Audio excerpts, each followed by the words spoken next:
दोस्तों, एक और छोटी सी कहानी लेकर फिर हाजिर हूं आपके सामने।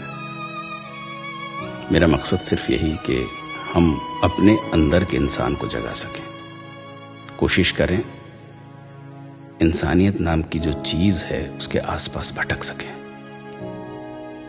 बड़ी बेचैनी से रात कटी। बमुश्किल सुबह एक रोटी खाकर अपने घर से शोरूम के लिए निकला। आज किसी के पेट पर पहली बार लात मारने जा रहा हूं। ये बात मुझे अंदर ही अंदर खा रही थी, कचोट रही थी। जिंदगी में यही फलसफा रहा मेरा कि अपने आसपास किसी को रोटी के लिए तरसना ना पड़े। पर अब इस विकट काल में अपने पेट पर ही आन पड़ी है। 2 साल पहले ही अपनी सारी जमा पूंजी लगाकर मैंने कपड़े का शोरूम खोला था, मगर दुकान के सामान की बिक्री अब आधी हो गई है। अपने कपड़े के शोरूम में 2 लड़के और 2 लड़कियों को रखा, ग्राहकों को कपड़े दिखाने के लिए। आप उन्हें सेल्स पर्सन भी कह सकते हैं। लेडीज डिपार्टमेंट की दोनों लड़कियों को निकाल नहीं सकता था। एक तो कपड़ों की बिक्री उन्हीं की ज्यादा है, दूसरा वो दोनों बहुत गरीब हैं। 2 लड़कों में से एक पुराना है, वो घर में इकलौता कमाने वाला है, और वो जो नया लड़का है राहुल, मैंने उसी पर विचार किया है। शायद उसका एक भाई भी है जो अच्छी जगह नौकरी करता है, और वो खुद तेज तर्रार और हंसमुख भी है। उसे कहीं और काम मिल सकता है। इन 5 महीनों में मैं बिल्कुल टूट चुका हूं।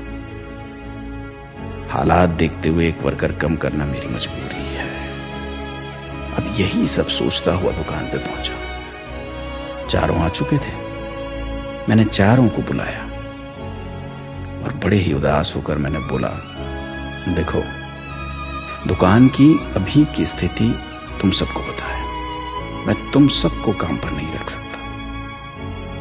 उन चारों के माथे पे चिंता की लकीरें मेरी इन बातों के साथ गहरी होती चली गई। मैंने बोतल के पानी से अपने गले को तर किया। किसी एक का हिसाब आज मैं कर देता हूं। राहुल, तुम्हें कहीं और काम ढूंढना होगा। जी अंकल।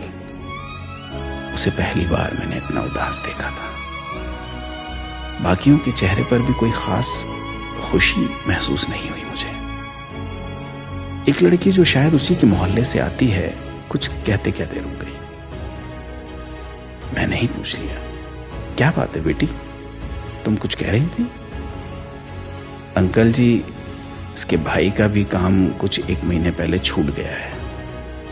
इसकी मां बीमार रहती है। नजर राहुल के चेहरे पर गई।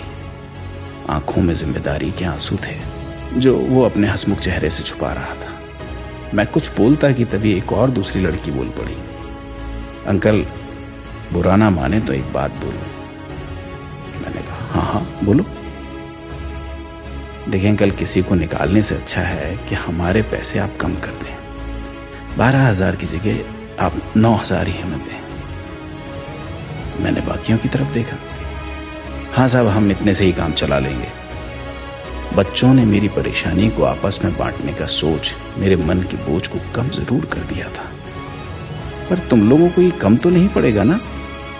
नहीं साहब, कोई साथी भूखा रहे इससे अच्छा है हम सब अपना निवाला थोड़ा कम कर दें।